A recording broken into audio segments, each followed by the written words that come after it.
tonight, if you cast illusions, do you like the new study action rule in D&D 24?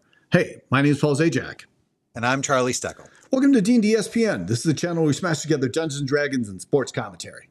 Kind of. Guys, tonight, I love this one. Here's what a monster does. And maybe you didn't get the memo, but let's go to the tapes. Okay. I got feelings. All right, we'll check it out. Let's see if the air elemental has a... Let's give it a wisdom. What's your spell's DC behind? What's your spell DC? 17. Let's see if it can determine whether or not you're an illusion or not. Yeah, he's got a double of himself. It does. It's not fooled by your little wisp. It goes over here and it tries to attack. The point of the clip is in the 2024 rules, study action, trying to discern if something is an illusion or not, is supposed to take a full action. And in this clip, it appears to me at least that the monster both studies and then acts in the same turn. Charlie, you were the DM. What are your thoughts here? Rules be damned. I'm not a fan of this at all. I mean, you're in the heat of battle. This whole thing's going on. You summon an illusion. The combat's already begun. The creatures that you're facing, you yourselves as characters, you're aware of what's going on the map. If all of a sudden out of nowhere a double of you appears as an illusion, like how tricky is that actually be? Does this air elemental, and it's an air elemental, is this thing going to stop and be like, let me take a look at this? Like, no, the thing's got instincts. It's got battle instincts. It's a magical creature from another plane, you know, that kind of thing. If you're facing a beast, it can smell it on you. Like, does your illusion smell? I don't think so. You know, like I think that doing something like that is and not that the player tried to do this, but some people might take it as a cheap way to just cost your enemy an action.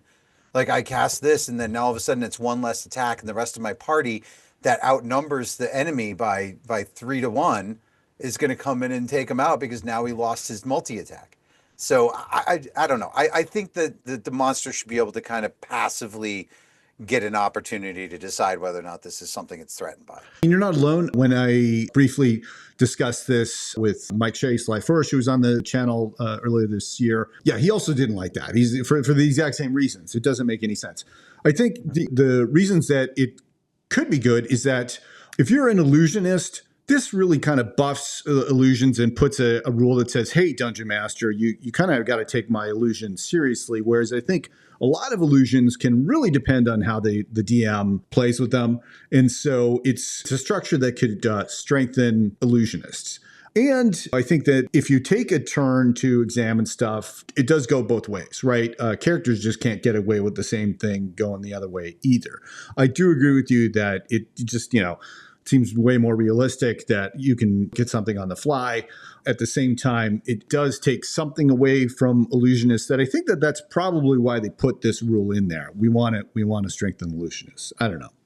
Yeah, I like that idea too, but to me it seems like a more practical out of combat. Like, no offense to illusionists out there everywhere. Please, if you want to send me a comment, be my guest, illusionist. But truthfully, if you're using illusions, it's not a in the heat of battle thing. You want to create an illusion and send it in before combat starts, be my guest. You want to create an object or something in a room to trick something that's going to come in after the fact. Please use it for story flavor, and then I'll have somebody take an action to study something.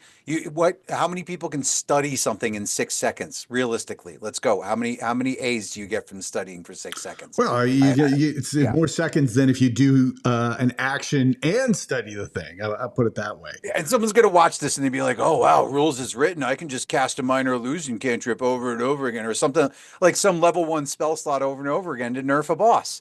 That has to use I think you could every turn to look at it. You could make it random, right? You could say, like, he can't tell if that, in this case, the Tricky Domain Cleric was taking an illusion of itself. And so you could say that it's not sure if it's an illusion or not, and you give it a 50-50 chance. You don't have to make it attack the wrong one. You just say that it's confused. That's another way to do it. Treat it like a mirror image or something. I think this is where you're going to get really different opinions. I bet if you put this on Reddit, you'd get everybody to agree with the rules as written. It seems that Reddit's that way in the Discord. Yeah, bring it on, Reddit. I'm interested to hear if we have one viewer that is watched this far. What do you think? Tell us.